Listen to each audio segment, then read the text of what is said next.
O NGT Entrevistas de hoje inicia uma série de entrevistas com os pré-candidatos à presidência da República. Hoje nos estúdios eu recebo o ex-governador de Pernambuco e pré-candidato à presidência da República, Eduardo Campos. Governador, um prazer recebê-lo aqui nos estúdios da NGT. Um prazer é meu, Viviane. Uma alegria estar aqui com você. Governador, para começar, eu queria que o senhor agora, à beira aí da sua candidatura se tornar oficial com a convenção do partido agora em junho, eu queria que o senhor começasse contando um pouco da sua trajetória política e nos falasse aí por que o senhor é o melhor candidato para governar o Brasil. Bem, Viviane, eu comecei minha atividade política ainda quando estudante. Naquela época, lutando para que o Brasil tivesse uma democracia de volta. Eu entrei na universidade muito cedo, entrei com 16 anos de idade. Naquela época a universidade fervilhava de agitação, né? A juventude tinha uma proximidade com a política muito maior do que tem hoje. E a gente precisa trazer a juventude de volta para a política, para melhorar a política, porque todas as vezes que a juventude entra na política, ela traz o sonho, a pureza, a indignação, o desejo de construir coisa nova. Na universidade que entrei, na Universidade Federal de Pernambuco, na economia, aos 16 anos, eu comecei a dar sequência a uma militância que eu já trazia de casa, um ambiente onde a gente conversava muito sobre o Brasil. Fui presidente do diretório da minha escola, participei das lutas estudantis, todas da época. Naquele momento, o Brasil viveu uma belíssima mobilização, que foi a campanha das eleições diretas em 84, uma mobilização muito bonita, as pessoas nas ruas.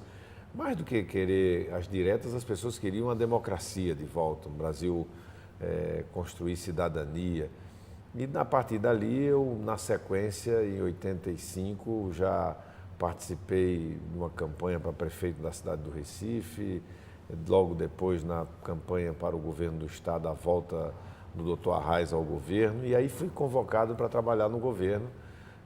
Trabalhei no governo 3 anos e meio e saí e fui candidato a deputado estadual. Eu fui deputado estadual em Pernambuco, depois fui deputado federal 3 vezes, tive a oportunidade de liderar o nosso partido, de ser distinguido pelo DIAP como cabeça do Congresso Nacional, ou seja, ter nota 10 por ter votado sempre ao lado dos trabalhadores. Fui ministro da Ciência e Tecnologia no primeiro governo do presidente Lula e saí e disputei o governo de Pernambuco. Naquela oportunidade também, como nessa eleição, tinha 2 forças muito fortes, poderosas, tinham muito ponto na pesquisa, muito tempo de televisão. E eu saí lá atrás e fui crescendo. O fato é que ganhei a eleição com 65% dos votos. E fiz um governo de mudança, um governo transformador, um governo que inovou, que trouxe uma nova geração de competentes técnicos e gestores, que fez com que o Estado desse uma virada para um tempo bom, um tempo de desenvolvimento econômico, de mudança na matriz econômica, mas um tempo também onde a questão social foi muito vista. Fizemos a maior rede de escola em tempo integral do Nordeste brasileiro, uma rede que é maior do que a de São Paulo, de Minas e Rio de Janeiro juntos, de escola em tempo integral. Pernambuco era um estado muito violento, nós fizemos o chamado Pacto pela Vida e passamos a ser o único estado da federação que 7 anos seguidos reduziu criminalidade. Ainda a semana passada foi publicado um novo mapa da violência e nos últimos 5 anos só 4 estados da federação reduziram violência. O que mais reduziu foi Pernambuco, fruto desse trabalho que nós fizemos. Então essa experiência, né, de fazer funcionar questões complexas como a segurança, o desenvolvimento econômico, a qualificação profissional, a política voltada para a juventude, o enfrentamento à droga, fez com que muitas pessoas nos motivassem para, saindo do governo, disputar a eleição de presidente da República. E no meio desse caminho, dessa caminhada, a gente encontra com Marina Silva, né? A Marina, como todos sabem, disputou a eleição de 2010, fez 20 milhões de votos. Ela que tem uma história de vida muito bonita. Eu tinha sido colega dela no Ministério do primeiro governo do presidente Lula, no Congresso Nacional, Quando não pôde ter a rede, ela me procurou e disse: Eduardo, nós vamos juntar as forças, fazer um programa e mostrar que o Brasil pode ser melhor do que é hoje. Mostrar que o Brasil já cansou desse negócio de dois polos que mandam no Brasil há 20 anos. A gente precisa aproveitar as coisas boas que eles fizeram, mas a gente precisa unir o Brasil, porque eles insistem em dividir o Brasil quase ao meio. E a gente precisa da união para fazer a força para a gente poder mudar a política. E eu e a Marina estamos convencidos que a gente não vai mudar a mobilidade das cidades, a gente não tem como melhorar a segurança, a qualidade da escola, do SUS no atendimento à saúde, se a gente não fizer primeiro a mudança, a política, tirar aquela tropa que está lá em Brasília, mudar o jeito de governar, governar com os sérios, enfrentar a corrupção, fazer com que o Brasil que está agora, a máquina pública no Brasil, que está apropriada pelos partidos políticos, possa ser devolvida à sociedade, unindo as boas pessoas e fazendo o Brasil voltar a acreditar no Brasil e a gente retomar o caminho certo. É isso que eu e Marina vamos fazer com a ajuda dos que estão indignados com o que assistem aqui na televisão todo dia, que estão indignados com o que veem de abandono em temas tão centrais como mobilidade, segurança pública, e nós estamos conscientes de que essa é a nossa tarefa e nós vamos dar conta dela. Governador, o senhor disse aí que a sua candidatura junto com a da Marina pode acabar aí com um chamado presidencialismo de coalizão, que não pode mais servir de modelo de gestão do governo. O que é preciso mudar? O preciso mudar é a prática política, né? Nós não podemos aceitar que o Brasil seja governado distribuindo pedaços do Brasil com partidos políticos que não têm nenhum compromisso com o povo. Pretensamente isso porque se precisa aprovar coisas no Congresso. Mas o que é que a gente viu há um ano atrás? Há um ano atrás o povo foi para as ruas e em 15 dias o Congresso votou o que não votou no ano, sem distribuir cargo, diretorias de banco, fundos de pensão, agências reguladoras. Ou seja, o cidadão que trabalha, se acorda cedo, pega 2, 3 horas no transporte público para ir e para voltar ao trabalho, que paga seus tributos, que hoje está preocupado como é que vai fechar o mês, porque a inflação está corroendo a renda dos trabalhadores, ele chega em casa tendo o cartão de crédito para pagar, o condomínio às vezes atrasado, uma conta para fechar numa financeira. Ele liga a televisão e vê a presidenta Dilma reunida com Fernando Collor, com Zé Sarney, com um bocado de gente que está ali há 30 anos. Ele perde a esperança que o Brasil possa ser melhor. É preciso botar essa tropa na oposição e deixar o Brasil ser governado com os sérios, com os que querem fazer, com os que pagam imposto, com os que não estão afim, né, de ver esse país andar para trás, né, retroagir, derreter as conquistas. Nós não podemos fazer isso.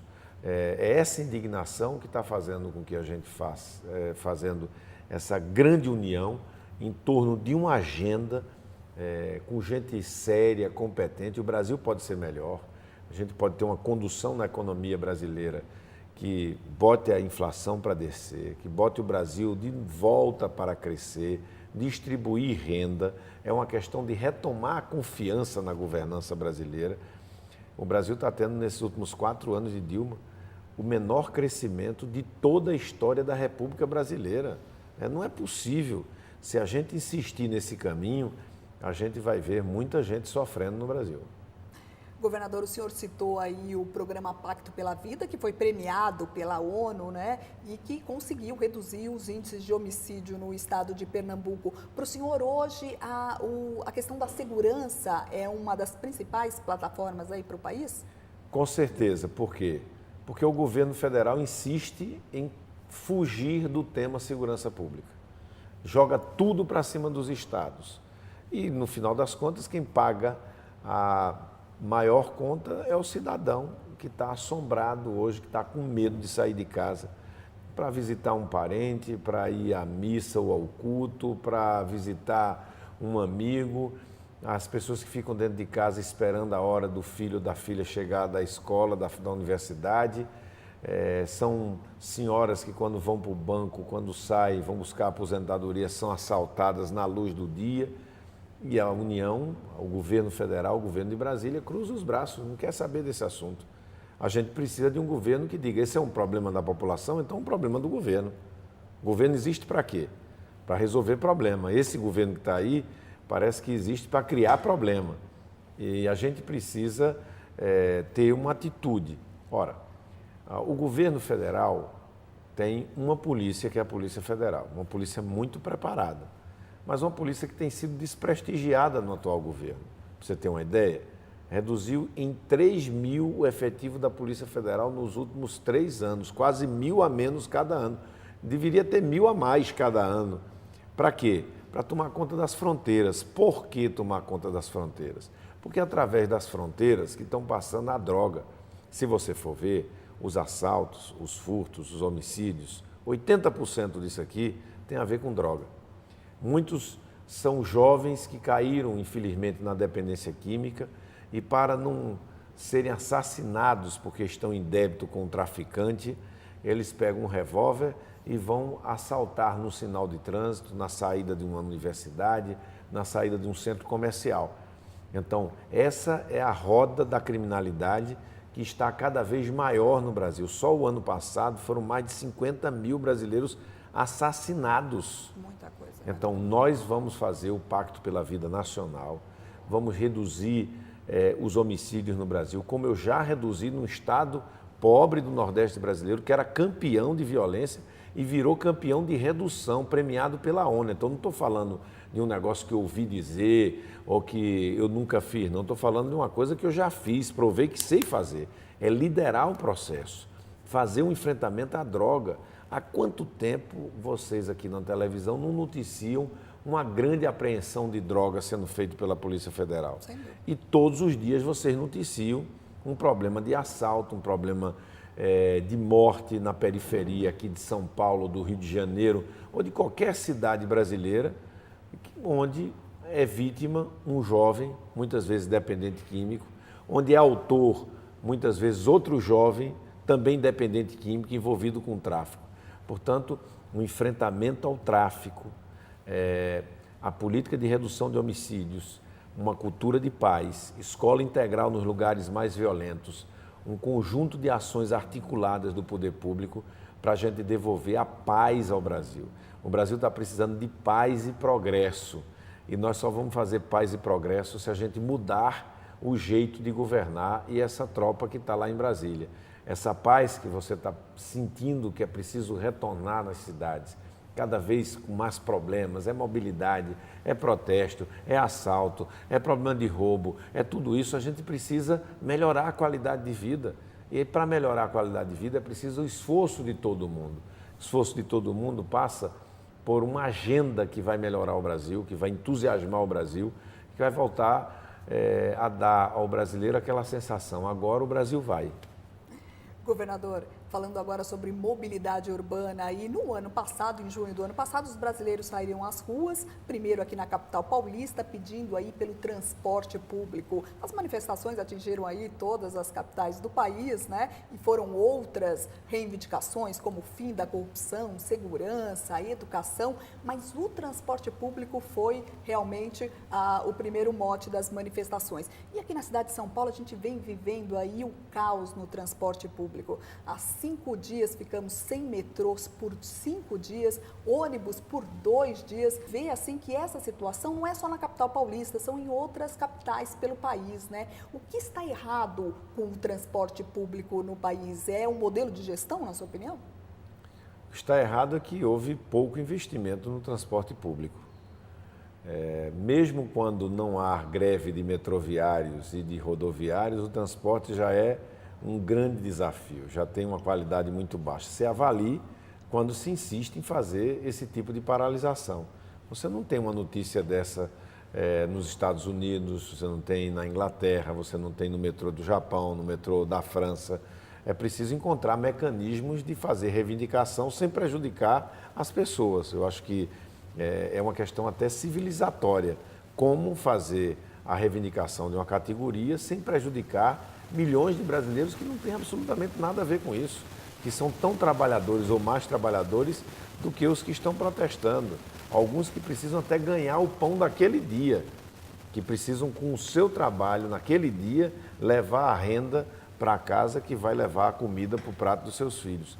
A gente viu nas últimas décadas sobretudo na última década, a seguinte situação.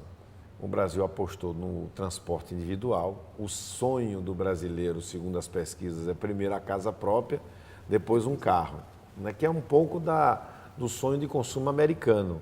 Então, as pessoas começaram com o advento do carro 1000, com a redução dos tributos, com o acesso ao empréstimo, as parcelas em até 100 meses. Muita gente foi tendo acesso ao carro próprio. Isso dobrou a nossa frota. Então, em 10 anos, a gente botou o dobro de carro e não tem um dobro de ruas. Se as autoridades sabiam que ia dar 2 vezes a quantidade de carro nas ruas que se tinha, era preciso, do outro lado, colocar 2 vezes a quantidade também de transporte público do outro lado.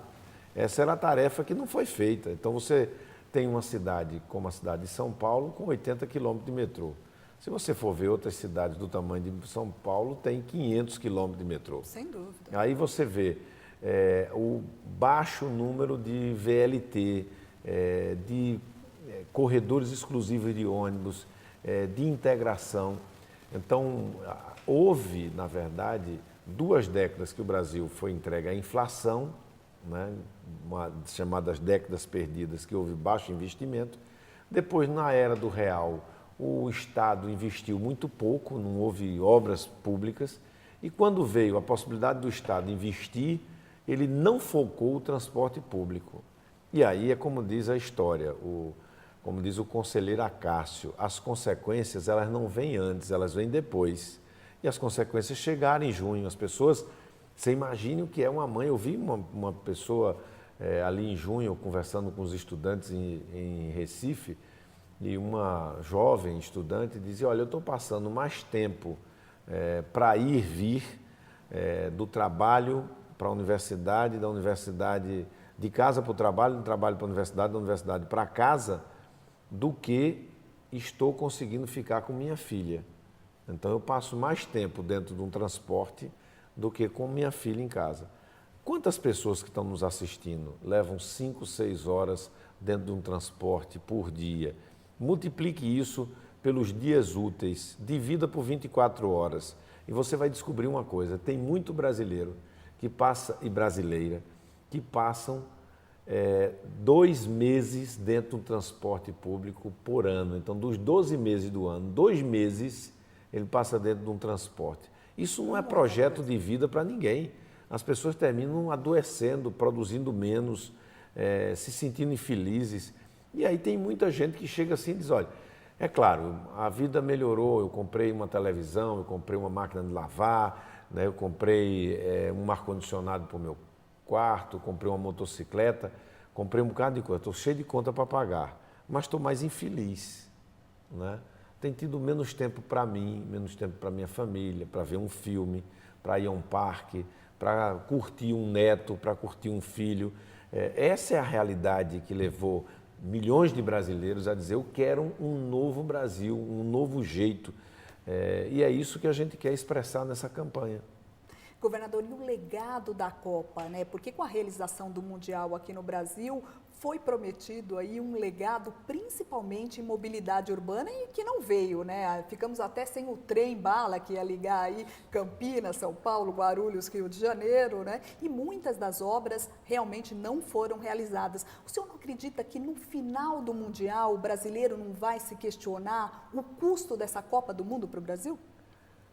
Olha, outro dia até um amigo me mostrou uma entrevista da então ministra Dilma Rousseff dizendo que em 2014 o trem-bala estaria funcionando, né?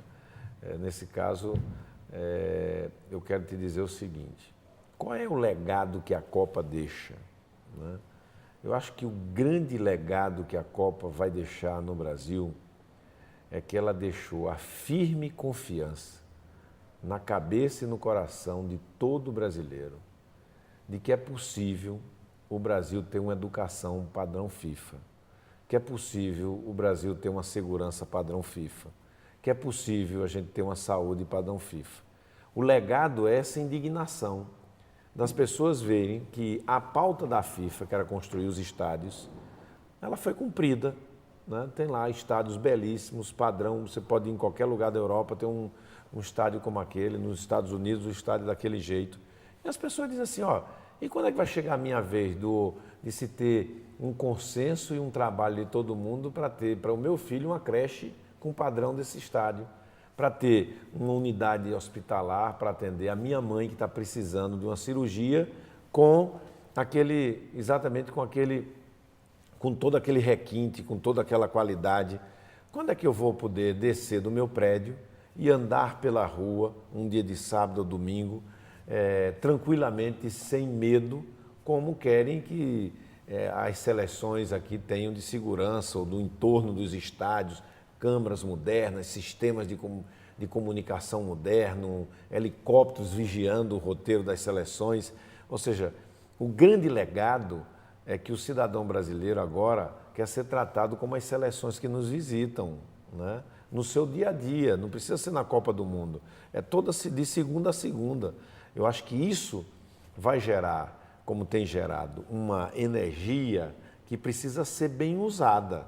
Porque se a gente ficar só indignado, as coisas ficam e continuam do jeito que está. Mas se a gente fizer da nossa indignação, da nossa revolta, uma atitude da mudança, e da mudança para melhor, e da mudança para o futuro, a gente aí vai ter deixado um outro legado à Copa, que é o legado da mudança.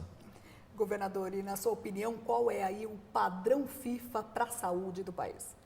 O padrão FIFA para a saúde do Brasil é a gente melhorar a gestão das nossas unidades hospitalares. Dá para fazer 30% a mais com tanto de dinheiro que tem de pessoas, é uma questão de gestão. E eu digo isso porque eu fiz. Eu digo isso porque tenho visto isso no Brasil. Eu tenho visitado, ainda essa semana eu estive no Rio Grande do Sul, visitando a Santa Casa do Rio Grande do Sul, 3.500 leitos hospitalares pelo SUS funcionando. Você vai num hospital do SUS que tem gente no corredor, que não atende, falta remédio, cancela a cirurgia e vai no outro que funciona. Então tem um pouco de gestão. Depois falta dinheiro e tem que botar dinheiro E o dinheiro vem da onde? Do enfrentamento à corrupção, o dinheiro vem do desperdício, de um monte de ministério que pode ser reduzido, e a gente precisa colocar mais recursos para contratar leitos. Só no governo Dilma agora, 11 mil leitos é muita coisa. 11 mil leitos são 1.000 hospitais de 110 leitos. Foram descredenciados do SUS, porque a Santa Casa, os filantrópicos, as entidades religiosas que prestavam serviço ao SUS não aguentaram mais com a tabela que há 10 anos não reajusta. 11 mil leitos foram fechados. A gente precisa colocar recursos para fazer exatamente a nova pactuação e abrir esses leitos, que são leitos de maternidade, de hospitais de cardiologia, de tratamento de câncer. São leitos em regiões que hoje estão com um vazio assistencial importante. Então, melhorar a gestão, colocar um pouco mais de recursos, formar mais gente. A gente pode formar mais gente nas universidades existentes, sem contratar mais ninguém. Porque eu posso te mostrar um levantamento que nossa assessoria fez. Nos anos 90 e 2000, fecharam muitas vagas de medicina nas escolas públicas. Ficou a mesma quantidade de professores lá, mas fecharam as vagas. Aí, as consequências também sempre vêm depois. Faltou médico, foram buscar médico lá fora. Mas nós temos que formar médico aqui. As pessoas daqui para tratar dos nossos conterrâneos e formar também no interior. Então, a formação de recursos humanos é estratégico para a área de saúde, por uma razão simples. A população está crescendo, as pessoas estão, graças a Deus, vivendo mais, a gente vai precisar de mais médicos. Então, um pouco de gestão, mais recursos, formar mais recursos humanos e fazer mais parcerias com os hospitais existentes que têm espaço para fazer assistência, só não tem como fazê-la com a tabela que o governo paga. No verão desse ano, né, os brasileiros aí com as altas temperaturas partiram aí para as compras, compraram muito ar-condicionado, ventiladores e o resultado aí foi um apagão, né? Eu queria saber do senhor o que fazer para garantir energia elétrica no país. Não está na hora de investir aí em fontes alternativas de energia? Com certeza esse é um dos grandes problemas do Brasil. E, infelizmente, não se está falando a verdade para o povo brasileiro. Está se escondendo debaixo do tapete toda a sujeira para que depois da eleição conte a você que está nos assistindo que já tomaram dinheiro emprestado em seu nome, meu nome, seu nome, Viviane, para que a gente pague os empréstimos que as companhias distribuidoras de energia já fizeram para comprar energia bem cara e vai pagar exatamente esses empréstimos como? Com o aumento da energia que vai vir depois da eleição. Tudo montado para usar da sua boa vontade, para lhe enganar. E se não bastasse isso, estão cercando os reservatórios a níveis completamente indesejados, irresponsáveis.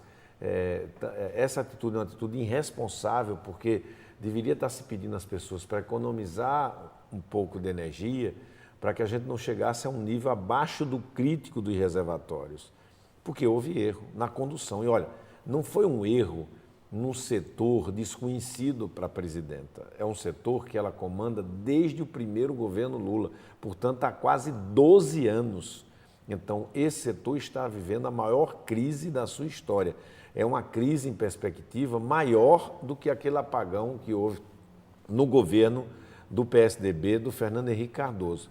E não é só no setor elétrico, é também na Petrobras. Vocês têm assistido o que ocorre com a Petrobras. A Petrobras, no atual governo, perdeu a metade do valor. Você imagine o que é você nomear um gestor para uma empresa sua, pode ser uma sorveteria, um pequeno mercadinho, um salão de beleza, e 3 anos depois, aquilo que você estava tomando conta está valendo a metade. No mínimo, você chama esse gerente e diz, olha, você está despedido. Né? O que é que o povo vai fazer com a presidenta?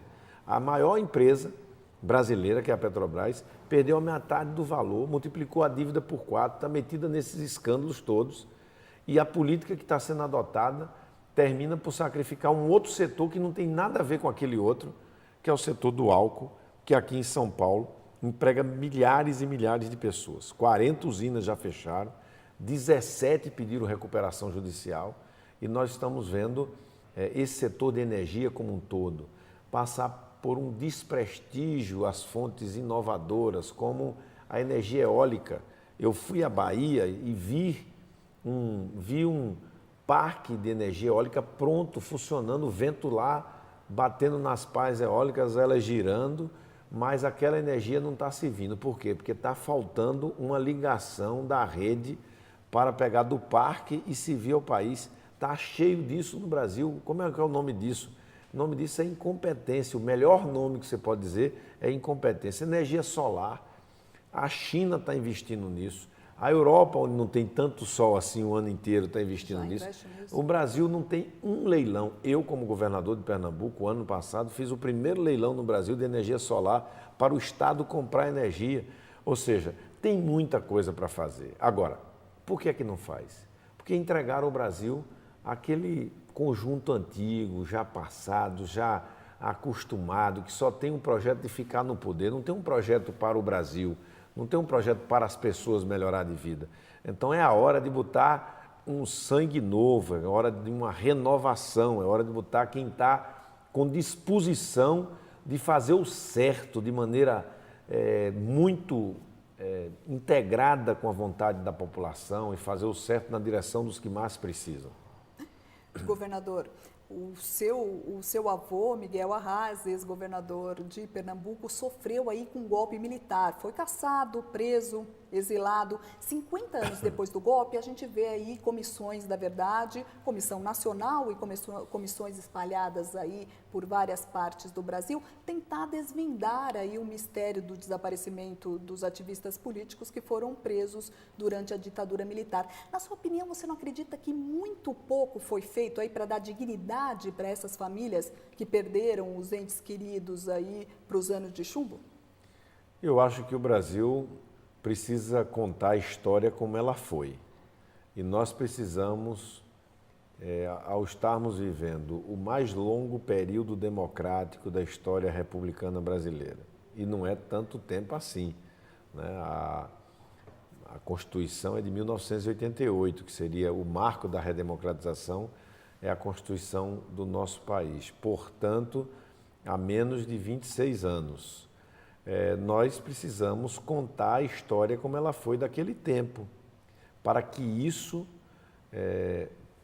com isso possamos fazer justiça com heróis anônimos, jovens heróis que lutaram contra o arbítrio, contra a repressão, que lutaram pela redemocratização, mas também para que as pessoas do nosso tempo, que não viveram naquele tempo, elas possam firmar mais ainda o compromisso com a democracia, com a liberdade de expressão, que é um valor fundamental para a humanidade, é você viver em liberdade.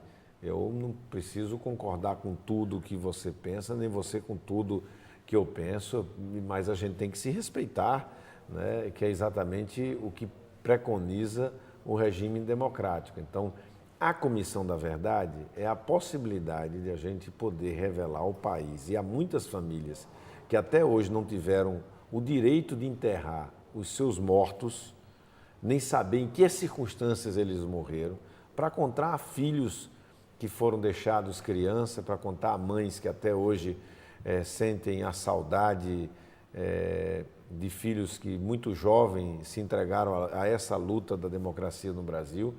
Nós precisamos, para essas famílias e para a história, contar a história como ela foi. E para isso é preciso abrir os arquivos, é preciso contar, né? Não tem nisso nenhum revanchismo, né? Tem nisso a verdade, a busca da verdade. E a verdade é fundamental, né? Não há edifício numa sociedade que fique de pé se não seja no alicerce da verdade. Governador, para terminar a entrevista aí, queria saber se o senhor está esperançoso aí com a seleção brasileira para essa Copa do Mundo. Olha, eu torço pela seleção, né? Eu torço pela seleção. Eu não confundo o Brasil e a seleção com o governo. Tem muita gente que às vezes fica encabulado de torcer pela seleção, porque a seleção pode ter efeitos no processo eleitoral, coisa do gênero. Não é assim, né? Quando a seleção entra em campo, está ali o Brasil, as nossas cores, um esporte que a gente tem os maiores talentos do mundo, né, que é uma grande paixão nacional. Eu acho que a gente tem que separar as coisas, né? No campo está lá a seleção, as nossas cores, vamos torcer pelo Brasil, vamos torcer para que o Filipão nos conduza ao título, né? E vamos discutir o Brasil fora do campo de futebol, né? Os problemas que a gente estava fazendo e falando, né, sobre eles. O grande legado, como eu digo, da Copa do Mundo é nos dar a oportunidade de ver o povo brasileiro querendo agora, depois de passar a sua Copa, a Copa do Povo. A Copa do Povo é o transporte público, é o SUS que tem que funcionar, é a escola que precisa melhorar, é tudo isso que a gente precisa conversar, né, um pouco durante a Copa, né, mas a Copa vai parar um pouco o debate, e depois da Copa de maneira acelerada, porque outubro está batendo nas portas e a gente vai precisar em outubro de muita união para que a gente junto possa, com coragem, mudar o Brasil e mudar o Brasil para melhor. Governador, eu queria muito agradecer sua presença aqui no NGT Entrevistas. Obrigado, viu, Viviane? Obrigado, Viviane, pela oportunidade e a certeza que a gente vai poder se encontrar em outros momentos aqui. Com certeza, mais uma vez, muito obrigada. Esse foi o NGT Entrevistas especial, iniciando aí uma série de entrevistas com os pré-candidatos à presidência da República. Hoje eu conversei com o pré-candidato à presidência pelo PSB, Eduardo Campos. Muito obrigada pela sua audiência e eu te aguardo na próxima edição do NGT Entrevistas. Até mais!